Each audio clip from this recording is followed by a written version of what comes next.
Hi, I'm Gareth from TechRadar and I'm Phones and Tablets Editor. This is John. Hi there. He's the Phones and Tablets writer. He can't give his own title, so I'm doing it for him. We're here to talk about iOS 8. It's the next generation of Apple's operating system. And, you know, I think iOS 7, did you like it? I did. I think iOS 6 was getting really old and outdated. Apple hadn't really changed anything since the original iPhone, so it was really good to see a fresh new look and a couple of extra features as well. Control Center is one feature I really like, flicking up from the bottom to do Wi-Fi and torch and volume control. It's really easy. All right, okay. It was also really colourful. It was? And a lot of people didn't like that. I didn't care. A lot of people didn't like it. I agree with you. I think the whole flatter, new, fresh look was really what Apple needed. And I was getting really bored of looking at the same thing on every single iPhone. I think Android is really powerful. Yeah. I think people get that, and you know, the unified experience of Apple is fine, but there's definitely more to come. Right, so if iOS 7 was good, what can we do to make iOS 8 great? I think, you know, we can probably get an email to Johnny Ive. It won't be hard. It's probably johnny.ive, j.ive, I don't know. And then we can just, you know, go through it and work out some really good ideas to make iOS 8 great. One of the biggest bugbears is the apps that you get pre-installed, you know, stocks, stuff like that. I hate stocks. Stocks. We don't want to even see that. We don't even want to put it in a folder. We just want to get rid of it, you know. Just let us either delete it or hide it. Hiding and getting rid of apps that you don't really want would be a great thing. I don't think Apple's ever going to let you do it, but it seems obvious that, you know, you've got Samsung, LG, loads of different phone manufacturers let you just get rid of the apps you don't want and get them back out again when you need, and that's something that really should happen. You say Apple might not do it, but we've said that a lot about Apple in the past, and they've surprised everyone. They've done a cheaper iPhone. They've done an iPhone altogether. There was one point where people saying that they'd never do a phone, so you can never say never. Apple's been in the news a lot recently because of the whole kids spending loads of money on iPads and iPhones, and you know, that really annoys parents, and you know, maybe they're a bit silly, maybe they're not, but there's something that can easily be done. No, they are silly. You shouldn't be leaving your PIN with a kid ever so it can spend money. No, true. And it does need to be fixed.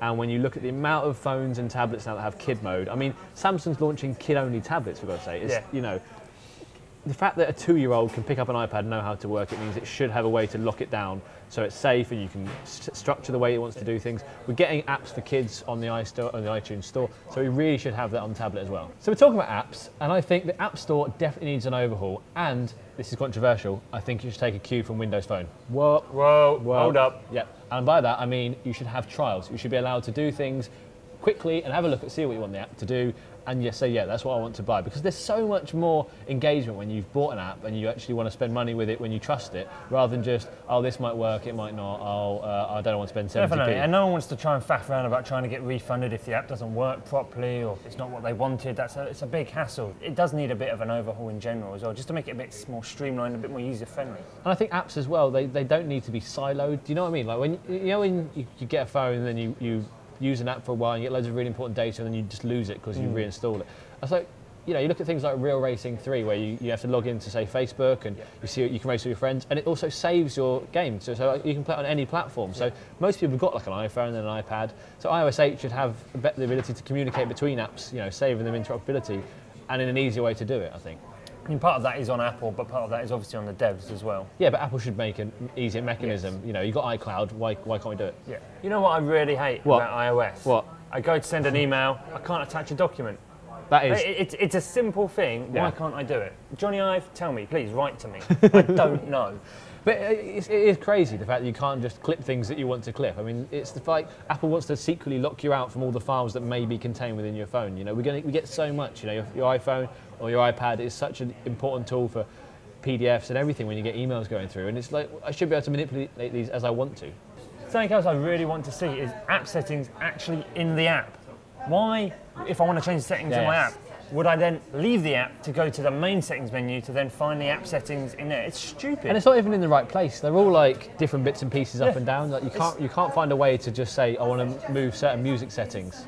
And it's just really annoying. I don't understand why we've got this far without it happening. I still can't work it out. I mean, Windows Phone does the same thing. You know, an app should be able to control its own settings. Even just like the stock stuff, like music and video, you should be able to tweak the certain bits that you want without having to jump out. Right, now here's the thing that I think that no one ever will care about, but should probably be changed, right? FaceTime, I don't care about it. I very rarely use it, but if you can have one person, you should be able to have multiple people. Google's putting a real big effort on this with Hangouts. I think from a business perspective, that's something that Apple really needs to get its head around and start putting into iPads even Macs and everything like that, and just giving you the chance to have loads of different people on one call. So no more crowding around a phone, which would never happen. It seems like a no-brainer, really. And as you say, business users, the iPhone's becoming the go-to business device now that it's BlackBerry sort of on the rocks. So for them, it would make great sense, and that's sort of an easy win for Apple there. For the wider use, I know some people, parents and with children, really love it. You know, when they're away and they can see and chat to their kid, it's a very simple interface, so that works really nicely. But then again, it's still a sort of one-on-one experience. Rarely have I seen the necessity for lots of people. And when you think about it like in a business case, you've got like Windows Phone is doing quite well in the business area because you've got all these apps and it's very much dedicated for that. And you know, with Skype integration getting better and better and better, it's not long before we're going to see group video calls in that. And so, you know, if you want to be the go-to device, Apple needs to get ahead of the curve here. And yeah, well, I mean, people might still not think FaceTime is important. It's an important thing to have. Tell you what, one thing that I've started seeing a lot of in Android recently is that, you know, when you get like a pop-up notification on a message and you can just reply there without having to jump out of the app, like a little, you know, the screens are getting so big now, you've got all this real estate. Why doesn't Apple do the same thing? Why do you have to have these rubbish notifications at the top that aren't in the right order, they're really hard to get rid of, and you can't even talk directly to them, and it's just, it feels like there should be something way better. Definitely. I mean, even BlackBerry 10 gives you that option now with BBMs. You can reply without having to open the app. If BlackBerry can do it, Apple can do it. I don't hate BlackBerry, but they're behind the curve significantly, and Apple are way ahead. And if BlackBerry have managed to implement that already, why haven't Apple? Yeah. So iOS 7 brought some new features to Do Not Disturb, and while the extra functionality is useful, it's like, is it really enough? Do we need more from it in iOS 8? Yeah, I think that, you know, this whole idea of blocking mode, being able to sort of set your phone to not do things when you don't want it to, basically when you're asleep, is really important. You know, Samsung does it, HTC does it. It's kind of saying that, look, this phone is important to me and I want to leave it on, but I don't want to have it so I get like an eBay notification in the middle of the night. You know, it's clever, and Apple has kind of got its head around that. You know, Do Not Disturb works. It's just that you should be able to say, right, Apple, it's the weekend. It's a different schedule for me. I'm not getting up at 6 in the morning. I'm getting up at like 7, 8, 9 o'clock. I don't know.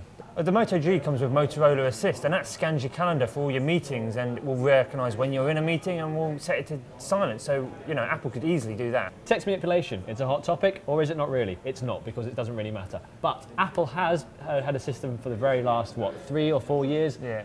That is getting old. And I think that while, you know, it's text manipulation, it's copy and pasting words, there is definitely a level up that we could take, and I think that if you look at things like Microsoft Word, which is now really intuitive, Apple could really learn from stuff like that and really take the next leap forward. Exactly. I mean, copy and paste does work fine on iOS, but iOS 8 could step things up. If you were trying to highlight a whole address, for example, it can see it's starting to highlight address, so highlight it all automatically for you, just a bit more clever, and phone numbers, things like that. So it's got the bare bones, but there is definitely room for improvement. You know what I would really like to see on iOS 8? Recipes. Well, recipes, yes, I do like food, but I don't really like cooking. What I'd really like to see would be 2 apps on screen at the same time. How cool would that be? No, that's like Samsung's dream, and Apple does not need to copy Samsung in any way, shape or form. I think you've got a very limited screen amount on the iPhone anyway, it's 4 inches.